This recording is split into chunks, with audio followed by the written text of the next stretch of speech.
From our 22 News Broadcast Center, this is 22 News in Focus. Good Sunday afternoon and welcome to 22 News in Focus. I'm Laura Hutchinson. The Massachusetts Department of Transportation spends millions of dollars every year on scheduled and emergency road and infrastructure repair. We have a number of projects happening in our area right now and many on the way, and that's where 22 News in Focus comes in today.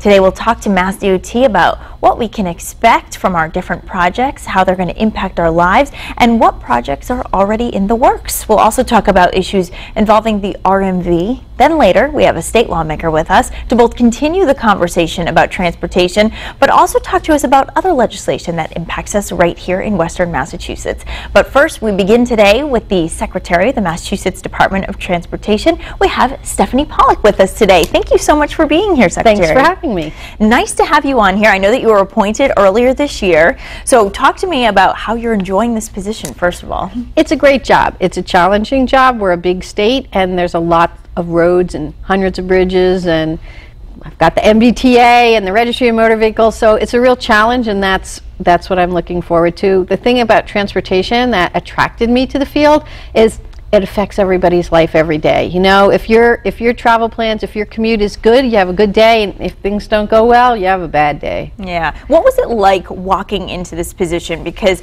you know, we have this huge undertaking that we'll talk about in a little bit, this 91, plus we have other pretty major projects happening between Route 5, the Rotary in West Springfield, and of course you came in while it was snowing heavily and the MBTA was practically crippled in eastern Massachusetts. So what has this been like for you, kind of trying to wrap your brain around all of these projects? Well, there wasn't really a honeymoon period, because one of the first times I actually spent an extended amount of time with the governor, we were sitting in the MEMA bunker in Framingham trying to decide if we needed a statewide travel ban. So that was pretty much off to a fast start, but it's been really great. I think that we are, as a state, in recent years have started to really start investing in transportation infrastructure again. That doesn't mean that there's enough. There's lots of roads and bridges that are not in great shape, but there's a lot of projects that are finally coming to fruition, so it's a really exciting time to be secretary. How are we financially? I know that there's a lot of demand for money to move us forward into, you know, the coming years, but also there's a need to repair what we already have in place. You know, there's this yearning to expand and do new things, but of course keep what we already have in good condition. So what do we look like financially as we sort of analyze the pros and cons of these different projects? So for the state fiscal year that just started on July 1st, we're going to be spending $3 billion across the state on roads and bridges and transit. About $2 billion of that for Massachusetts DOT and about $1 billion of that for the MBTA.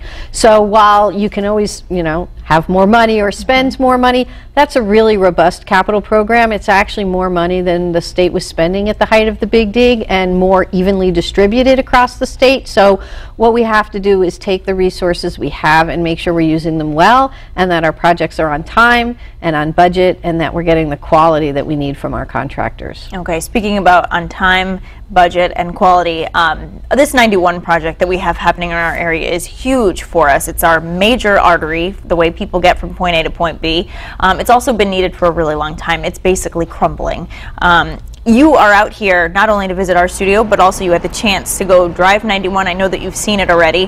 What are your thoughts on this project as far as the cost, the timeline, the contractor? Is this squared away right now? Are we going to see some real improvements soon? I think that people will see improvements soon. It will take a few years, and I'm sure during that time there will be traffic jams and frustration, but it's a project that's long overdue. The deck of the bridge, the concrete on the bridge, is just in terrible shape. We're closing it all the time to do emergency repairs, which is both costing the state money and really disrupting people's lives. So the time has come to just get the project done. We have, I think, a great contractor. We have a great team at the Massachusetts Highway Division working on it. We're coordinating very closely with Mayor Sarno and the Department of Public Works in Springfield, and so I think we're really ready to hit the ground running. People are already starting to see some of the early work. We're closing the viaduct road at night so that we can start making some patches in the two outer lanes. The way the project works is it stays open the whole time, or pretty much the whole time, but we're going to ask everybody to sort of drive in those 2 outer lanes so that one northbound and one southbound lane we can fix, and then we'll flip them. But we got to fix up those lanes that we're moving people to make sure they can accommodate the traffic. So that's the work people are seeing. That's why they're kind of bumpy right now, because we have to strip some of the surface away so we can patch it.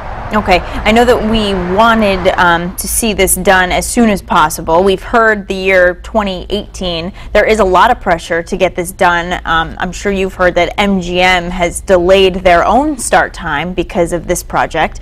So is there any reason for us to think that this could get done even faster than 2018? So Mass Highway is working really closely with our contractor and the city, and we are actually hopeful that that could happen.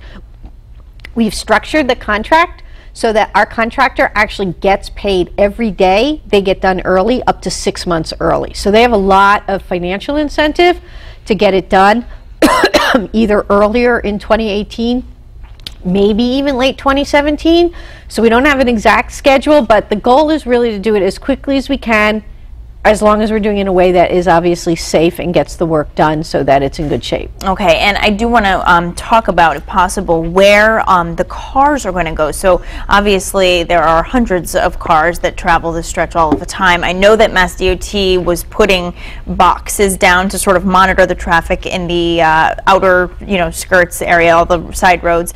Do you think that there is a real plan to dump traffic off when you start to do some of the major repairs? So we have a very detailed traffic management plan. The city knows what it is. We're going to be making sure the public knows before we start implementing it. Some of the traffic will still be up on the viaduct. 2 lanes will be open, 1 in each direction. Some of the traffic we know is going to be on city streets, and that's why we've been working with Springfield to make sure that streets like East and West Columbus get fixed, because we know they're going to see a lot more traffic. So we have a traffic management plan, and there'll also be cameras in place, and there'll be these signs both on and off 91 that will give people real-time information about what's going on. So it won't be easy, and there will be more traffic both on 91 in those single lanes and on city streets, but it should work. And I know that you were conducting a survey for the other part of 91, not so much the elevated highway, but the stretch down by Springfield, that there was talk of possibly even putting that underground.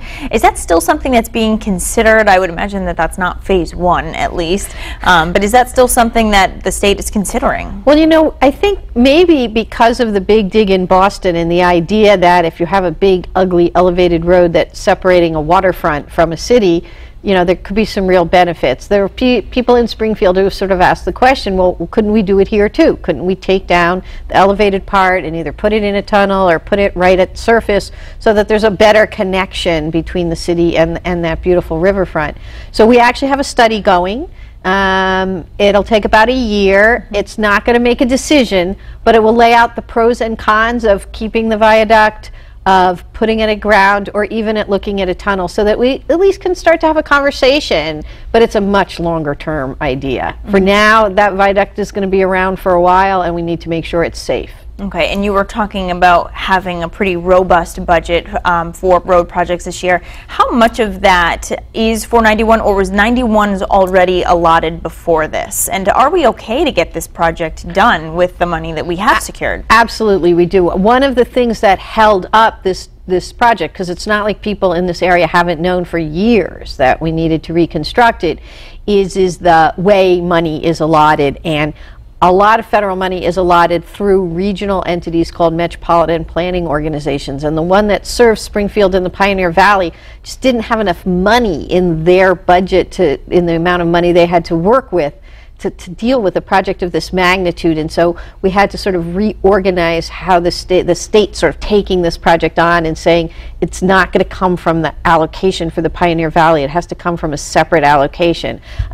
But that problem got solved, and people don't need to worry about that. The money for the entire project is already set aside in the state capital budget. That's good to know. And I know that you were driving on it and walking around the area.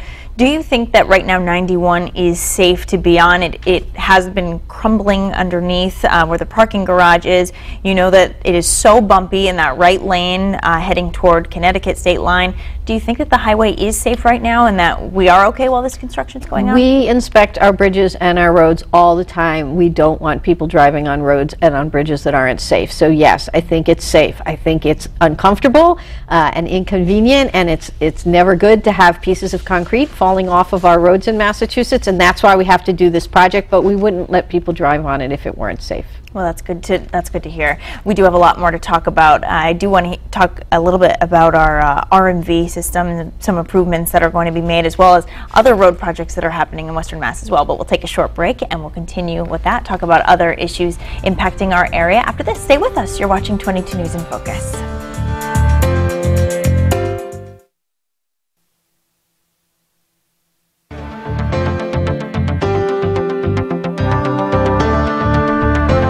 Welcome back to 22 News in Focus. We are continuing our conversation now with the Secretary of the Department of Transportation, Stephanie Pollack. When we finished off, we were just talking to you all about the I-91 repair project.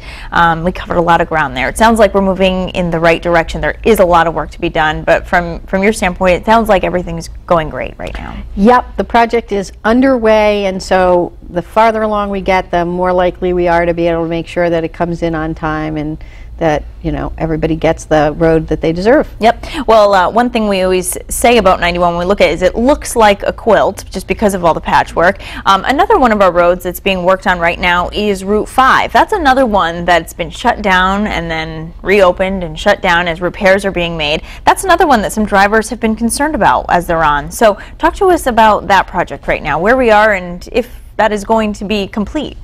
So that project, the good news on that project is I think a lot of the work is really under control. There are a couple of bridges that, you know, approach as you come into the Rotary. My understanding is those are pretty much done. Even this week I know there were some closures, but that means, the good news is that means we're getting close to the end. So again, you know, we let our infrastructure get in terrible shape. We now have this huge backlog of road and bridge projects, and so the good news is we're fixing things. The bad news is while we're fixing them, there's disruption, but my understanding is that project is on track to get finished up. Okay, and we mentioned briefly that while you are here, you also were visiting with Mayor Sarno, touring both 91 and the Rotary, the Memorial Bridge as well.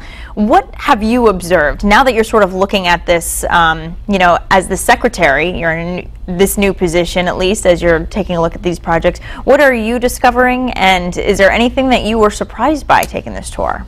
So I think one of the things that I know, but you really see it when you go out and visit the cities and towns, is how important these pieces of transportation infrastructure are to communities like Springfield all over the state of Massachusetts. It's one of the most important investments that we as a state can make. It really makes it hard for people to do their daily business, for cities to attract new employers, for people to get to work or school when the basic roads and bridges aren't working. And you know, these are facilities, you stand there and you see all the traffic going by and you see how close they are to the heart of downtown Springfield, and you understand why it's so important to people like Mayor Sarno that we fix these so that they can build an economic future for the city, knowing that that infrastructure is going to be in place. Okay. Another area, of course, that you encompass is the RMV. Many people have visited the RMV, maybe even waited in line or had some good luck moving in quickly. Talk to us about some of the changes. I know that there has been a push to try to make things move quicker for folks at the RMV. Talk to me about some of the changes that are in the works right now.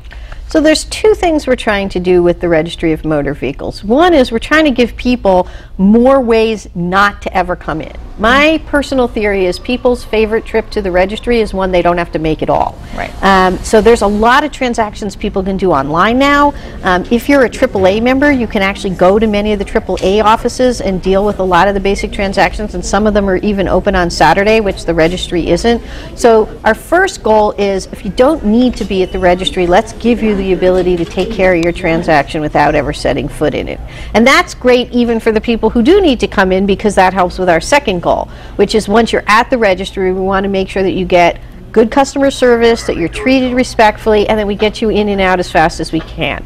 Wait times right now are totally unacceptable.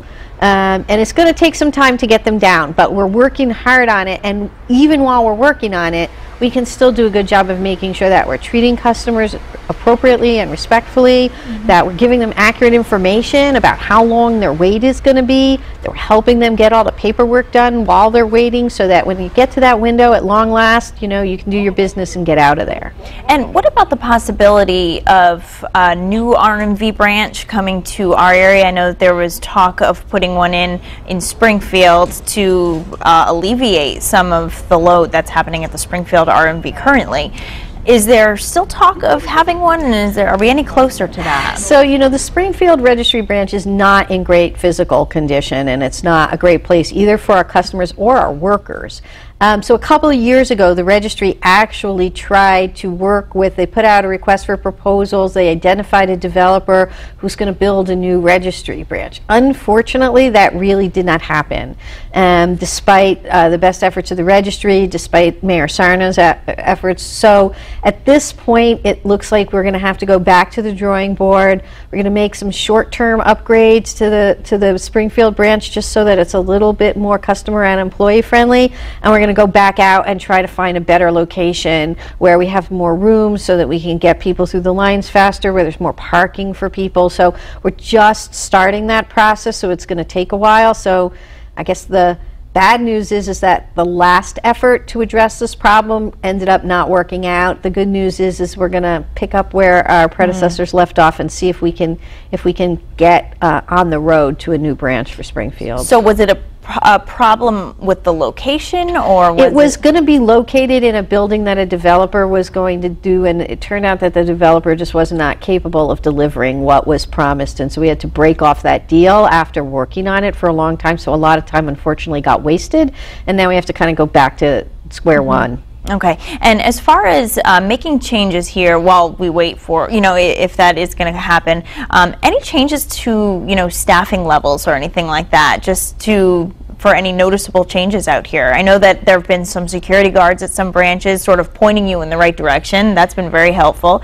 Is there anything with staggering shifts or any little things that just to help out? So, you know, one of the things that we're trying to do is figure out what helps and what will work. So the greeters, who are almost like the folks that help you at Walmart or the Apple store, is one idea that we have been trying to see if someone, as soon as you come in the door, can sort of point you in the right direction, help you find your paperwork. That's something we're experimenting with. Some of the branches, we have self-service kiosks, so they would be able to say, well, you actually don't need to get online, you can do your transaction on this kiosk. We're looking at getting Wi-Fi into the registry branches so that at least while people are waiting, they can, you know, people kind of expect it at this point to be able to go online. So there's a lot of really hard work going on right now. In other places around the country, they've made kind of wholesale branches to their registries, and some have worked and some have actually backfired and made things worse. So what we're trying to do is really understand which ways of staffing the branches and which ways of directing people and having them, you know, get ready. One of the things that people really should do, though, before they go to the registry is they should go on the website. They should make sure that they have to go in, see if they could do it online. Even if you have to come in, there are what are called pre-staging materials on the website that you can download and make sure that you have everything you need with you, because you know, worse than having to make one trip to the registry is having to make 2 trips to the registry to get your business done. And so that's another goal we have, is trying to eliminate the number of people who need 2 visits to successfully complete their business. So is that working? Are more people going online? We are definitely seeing more people go online, but there's actually still a very high number of people who are in branches for transactions that they do not need to be in the branches for. And so we are actually looking at sort of launching some kind of a communications campaign to let people know that the online branch is the fastest branch, as well as, at least for folks who are AAA members, AAA is going to be working with us to make sure their own members know that they might not need to go to the registry at all. There must be some kind of sense of security of looking at someone and being able to do that, which is why so many people still go into the branch. You do get that security people there. Have a lot of reasons. You know, if you have unpaid citations, you might need to go in to clear them. People who don't have credit cards or bank accounts might need to go in and use cash. So folks will always need the registry, but I think more people don't than know it, and so we should at least make sure that folks know that it's an option. It will always be an option to go to the registry. We're not going to take the branches away, but we'd like to give people better choices. Okay, and another issue we've talked about having to do with cars are the problem of inspections for salvaged vehicles. There have been some long waits in our area, but we will take a short break and we'll talk about that when we come back, as well as rail. We have a lot of construction with rail going on, so we still have a lot to get to. Stay with us. You're watching 22 News in Focus.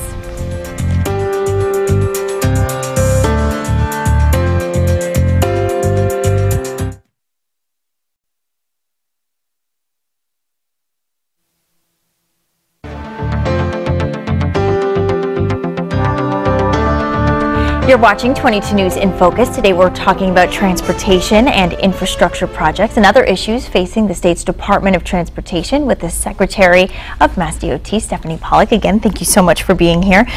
You know, one thing that we have been reporting here locally is the issue with inspections for salvaged vehicles. There's only one location. It's in Westfield, and it's the only one in our part of the state. And we're seeing that there are very long lines when people go to have this done. We're hearing that this is happening at other locations throughout the state.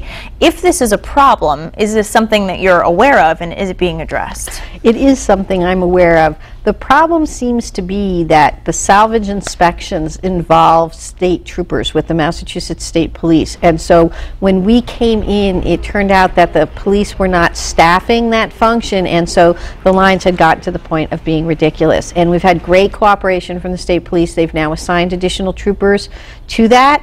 I don't think we're at a point where we can do more staffing at that one Western Massachusetts facility you talked about, although I will look into that, but at least we've gotten some more, and if we can get some more state troopers assigned, then maybe we would be able to increase our hours of service. But I'd be curious to hear from your viewers whether they see it getting any better since we've added the troopers, or whether they're still experiencing problems. Now, what is the issue? Is there an influx of people, you know, turning salvaged vehicles? Why is this an issue that is happening? It just turns out that under state law, it has to be a state trooper that plays a specific role in the inspection of the vehicle, and so the registry doesn't control the state police. And I think there was just sort of one of those drop balls where the registry knew the lines were happening, but maybe state police didn't. Anyway, we've definitely squared that away with the Massachusetts State Police, and we've got troopers assigned to the task, so hopefully that will solve it, and if it doesn't, we'll revisit it and we'll get the problem solved. That's something we'll keep our eye on for sure. There is some work being done on the Vermonter rail as well through Western Mass. Your thoughts on that? You know, is that running smoothly right now, and can we expect to see an east to west from Western Mass out to Boston as well? So the state of Connecticut is funding a set of improvements to the Amtrak line, both that will serve the Vermonter, but also help lay the groundwork for the Knowledge Corridor trains in the future. So again, like with road projects, in the short term, there's actually going to be a time where, pretty soon, where they're going to have to start busing people, especially the people. There's a shuttle from Springfield to New Haven. We have started that. And the busing, I think, just started. But while that busing is going on, there'll be track improvements. It doesn't actually affect most of the Vermonter trains themselves because of when they run on Friday and on Sunday, but we've been in close contact with Amtrak and with the state of Connecticut, and we've told them that they have to do a great job of keeping people out here informed of when the work is going on and which trains are affected.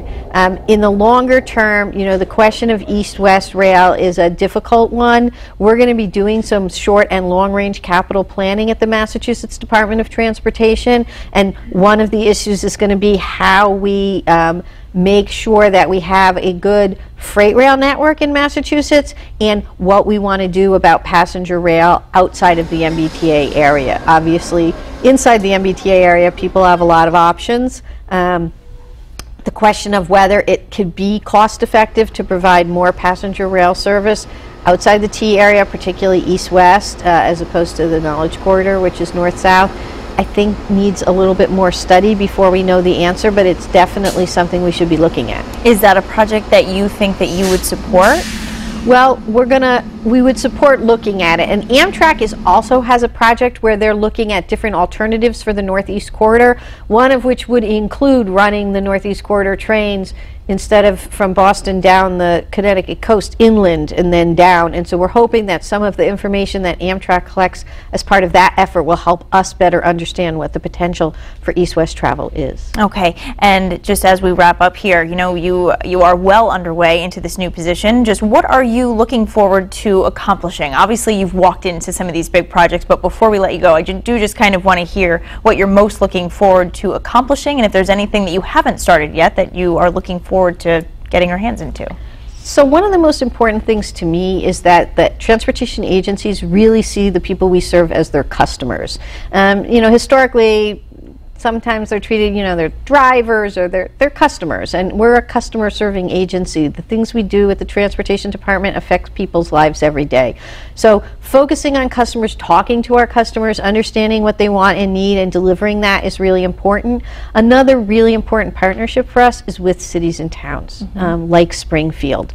We know that they rely on the transportation system to help them be prosperous and to help them you know, attract good employers and make sure that their residents can get to their jobs and the education they want. And so I'm also looking forward to meeting with as many mayors and going to as many cities and towns as I can, understanding how we can help them. Okay, MassDOT Secretary Stephanie Pollack, thank you so much for coming on, for not only stopping by, speaking with the mayor out here in our areas. You were seeing Mayor Sarno today, traveling our roads, but also coming to 22 News and talking to us. It was my pleasure. Thanks so much for having me. Very nice talking to you, and good luck in this position as well. Thanks. After the short break, we will talk to a state senator about what's happening on Beacon Hill, impacting us here in Western Mass as well. Stay with us. You're watching 22 News in Focus.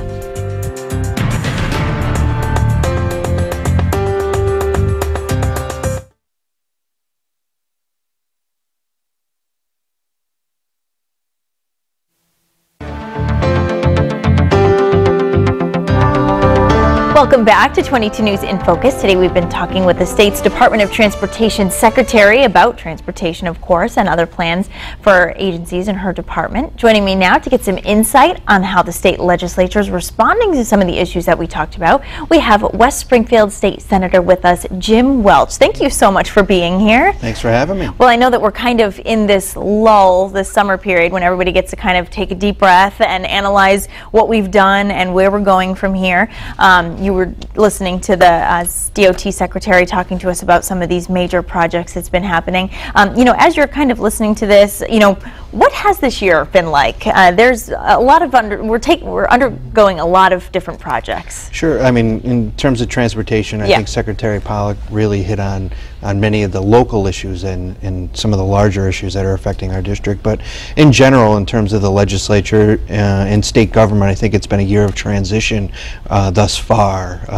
You know, new Governor Baker obviously coming in with a new administration, Senate President Rosenberg, new Senate President coming in. Yep. And, you know, we in the legislature are, you know, just finished our state budget or putting the final touches on the budget. The governor had you know, vetoed certain portions of it that we just last week had overridden a few of those. But I think you know, to basically sum up, you know, the first few months or the first half of this year is really a transition and getting to know the new administration and allowing the new administration to come in and really find their roles, especially with many new secretaries coming in and working with us in the legislature. So do you think that this might not have been the most productive first 6 months? You know, obviously when there was this transition, as we talked about, there was all of these snowstorms that kind of prevented the state from moving forward on anything, plus these transitions. You've been in for a while, that you have a little bit to compare to these first few months. So, you know, how do you think as far as productivity goes? Well, I think it's allowed us to set up what we're going to do coming this fall.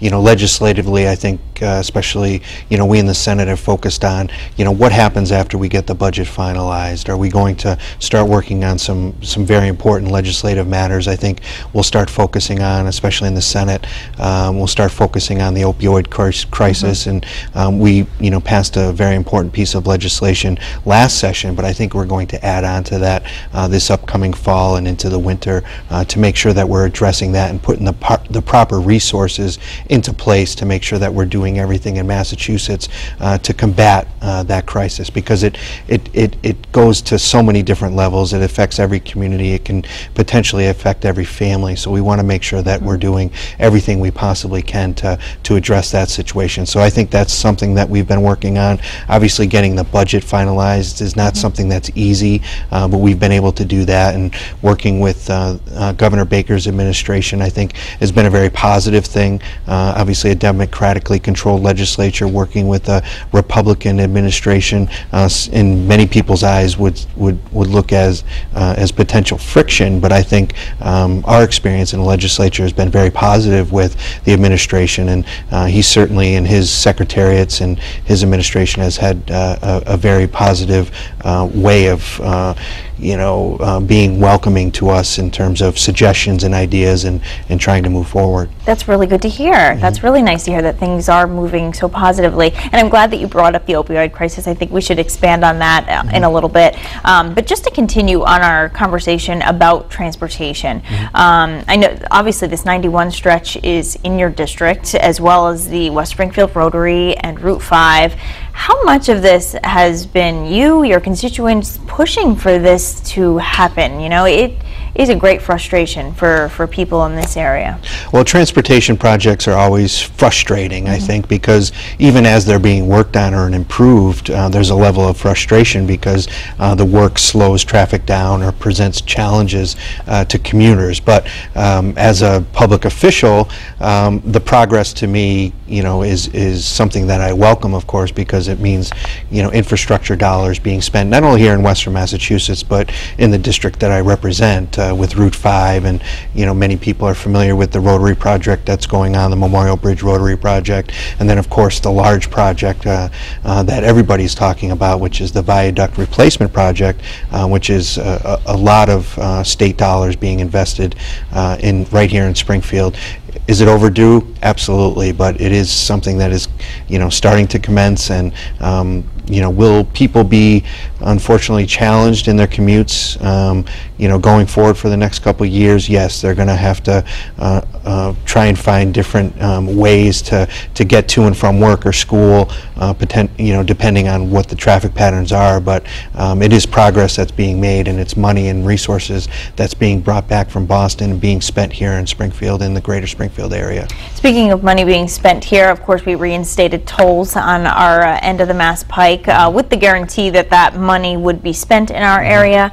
Are you seeing evidence that that money is being spent in our area? Is there any concern that that's not, sort of following up the way we thought it would? Well, that's a good question, because when we did make that change, or when that change was made, going back to having tolls between 1 through 6, one thing in the Senate that we tried to do was ensure, legislatively, that any money collected would be spent here in Western Massachusetts. And I think you're starting to see a lot of those projects and a lot of that investment come to fruition. The Rotary project, we did a project in West Springfield on Route 20. You look in Chicopee, the bridge that has been finalized that connects Chicopee and Holyoke. So there's many projects that have either started, have completed, or are in the process of being done in Western Massachusetts that I think we can point at and say this is money that is being brought back from Boston to our local communities for a very positive thing for our communities here in Western Massachusetts. And as far as the Mass Pike goes, obviously you drive out that way all the time. So we're looking at how money on the Mass Pike is spent here. We're hoping that it's helping our projects move forward a little bit. One thing I've always wondered, we always talk about the Big Dig and how much money that cost everybody in the entire state. Is that bill sort of keeping us back from continuing other projects? Has that ultimately stalled some of these transportation projects? We have this great need for 91 to be done. Obviously, it's happening right now. Do you think that some of these things could have happened sooner if not for that price tag out there? Well, I think the Big Dig is something that is always on people's minds. Sure. The experience with the Big Dig, and the amount of money that was poured into that project, and the difficulties that went along with that project. I think, but as we're beyond the construction part of the big dig, unfortunately, I think some of that negative sentiment still is there. Sentiment is still there. So it's always something that when you're talking about investing in new projects, whether it's in Western Mass or anywhere else, you know, the question of the big dig comes up, and I think it's especially difficult for people from Western Massachusetts because people who don't visit Boston or don't commute to Boston on a regular basis, which is most people from Western Massachusetts, really don't see that and haven't seen the benefit of that investment. So it's something that we as public officials, I think, are always aware of, that our constituents are concerned that, you know, that's not going to happen again, and you know, make sure that we're working and doing everything we possibly can to bring money back from Boston to invest in our local projects here in Western Mass, and I think that's happening. So thinking that that's not going to happen again, but then hearing that they are considering putting 91 underground, do you think that that's something that could actually happen? Do you have an opinion on that, if that goes underground or stays the way it is? Well, you know, the first step is going to be replacing the viaduct, first and foremost making that a safe and passable and a good roadway. I think any talk about moving in the direction of making it ground level or underground is something that's maybe decades or two away. One, because the planning in it would require, you know, an awful lot of thought, planning, and everything that goes on. I'm not an engineer, but I can obviously understand that that's something that needs to be planned out.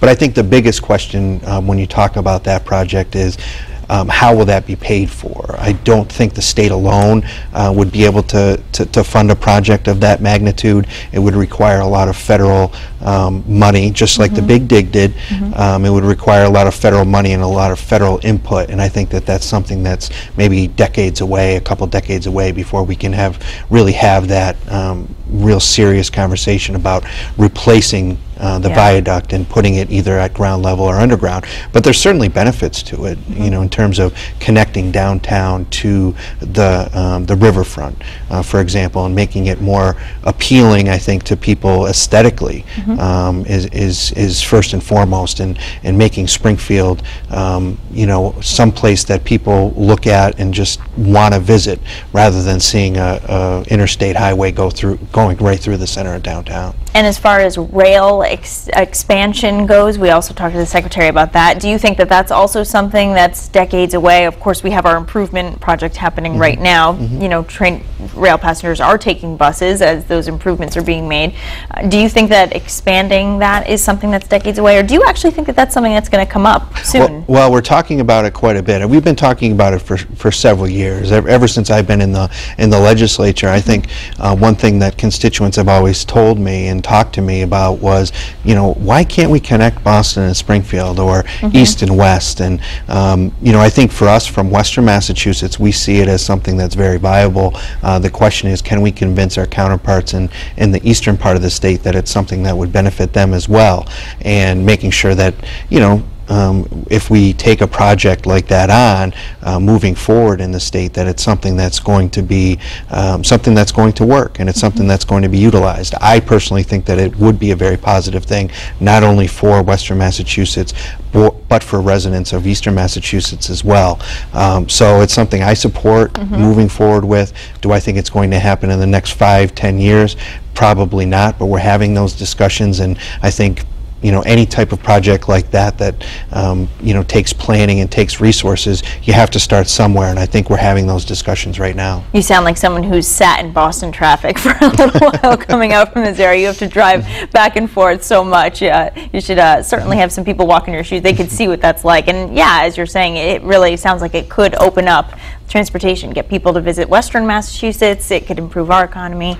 And there's I think the more and more people that come to Western Massachusetts, especially from the eastern part of the state, and if it makes it that much easier for them to come out, we'll really see the benefits that Western Massachusetts has to offer, both economically, recreationally, educationally, and then how easy it is to connect when you're in Western Massachusetts with other areas in New England as well. We need to see the price tag and if it's worth it. So let's take a short break, because you did mention the opioid crisis. I do want to talk about some of the other legislation that you were talking about that you think you're going to get to in the next session. So stay with us. We'll continue our conversation with Senator Jim Welch after the break. You're watching 22 News in Focus.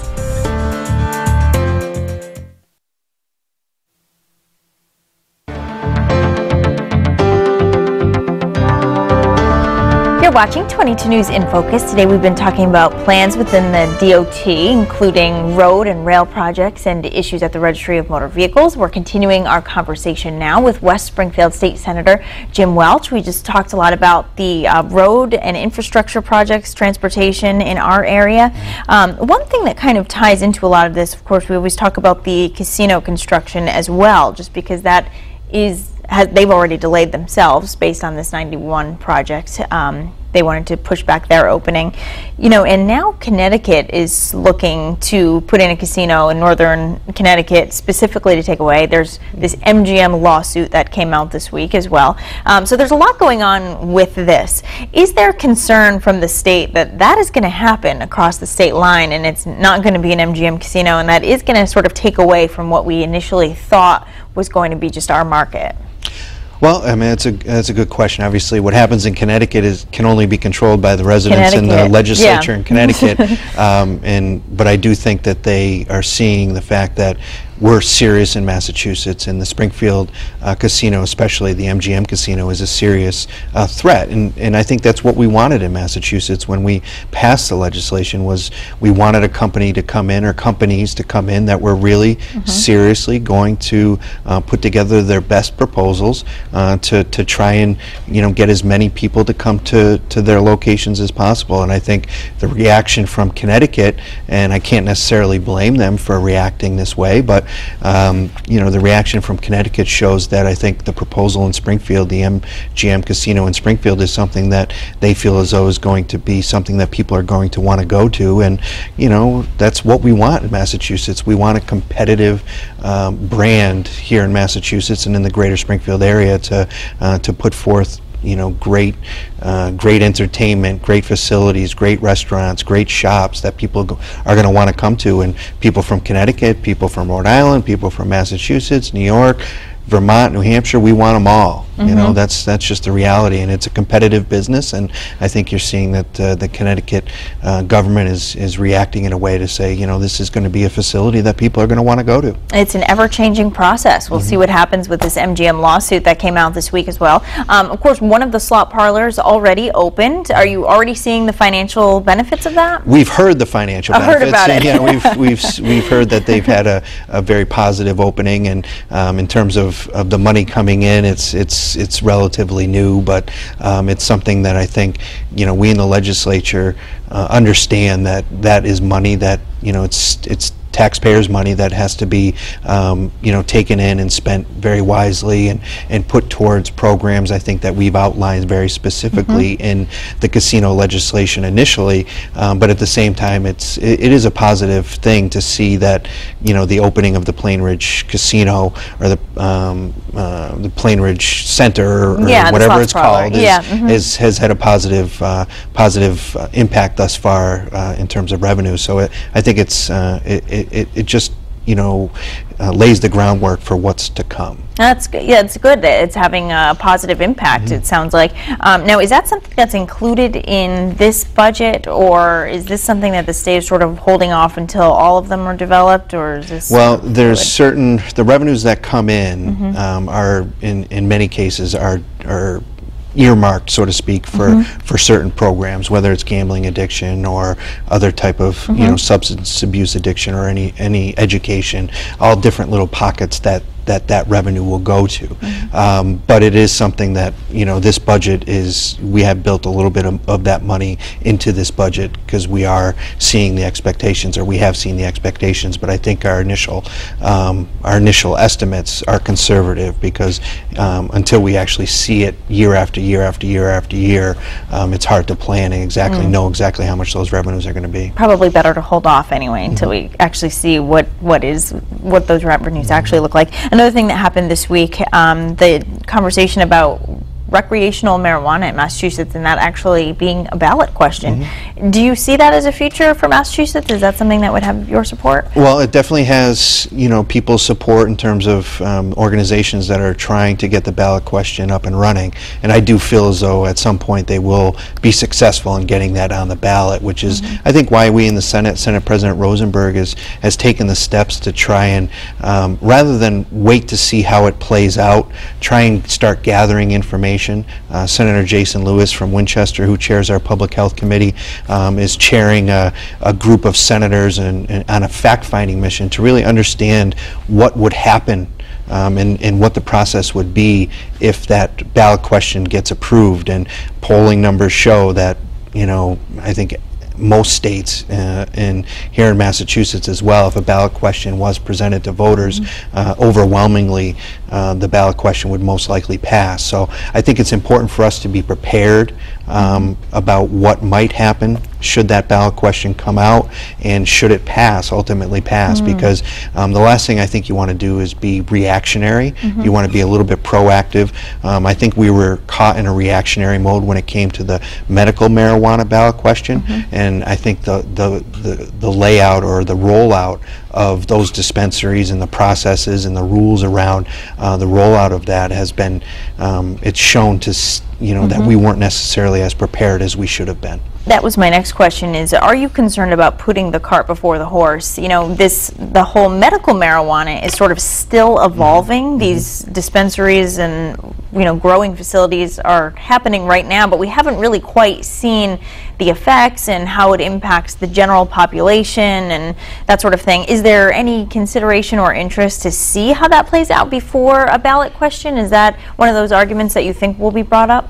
Well, we can't necessarily control what gets on the ballot or what doesn't. Organizations and groups will come in, and if they gather enough signatures, they have the ability to get something on the ballot. But I think what we've learned in terms of state government from the question about the medical marijuana ballot question and ultimately having it passed and being in a position where the state had to roll out, plans and regulations around it, was we weren't as prepared as we should have been, anticipating that it was going to pass and it was going to become law. So I think we're trying to not make that mistake again and be prepared for it, be proactive, not necessarily saying that it's going to happen or it's not, but if in case it does, we need to be prepared. It will be interesting to see what happens. And earlier in our program, you also mentioned that you think an opioid addiction legislation will come out. Something's already been done, but you think this is something that will be addressed again.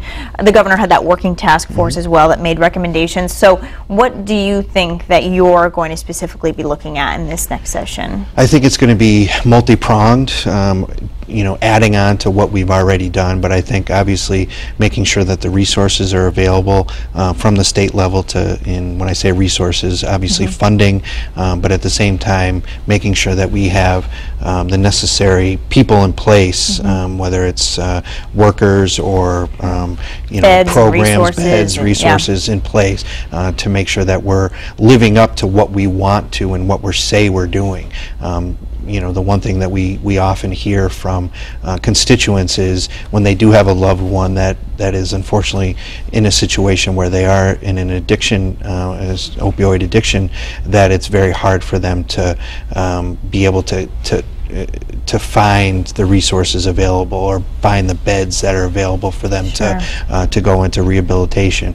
And we want to, and it's a unfortunately affliction or addiction that when a person actually is willing to find some support and get some help, unfortunately at that point in time there's not a place for them to go because of the backlog that's available. So I think that we want to work on that, continue to working on that. And the other thing is, with opioid addiction and other types of addictions, it really rolls into other health care. We're treating it as a health care situation that we're not necessarily prepared for to handle. I know the state has done a huge campaign to raise awareness about the issue and so that it is treated appropriately. State Senator Jim Welch, thank you so much for coming on and talking to us. We covered a lot of ground today. Really appreciate you stopping by and talking to us about what's going on in Beacon Hill. Thank you. And we'll have the last word for you after the break. Stay with us. You're watching 22 News in Focus.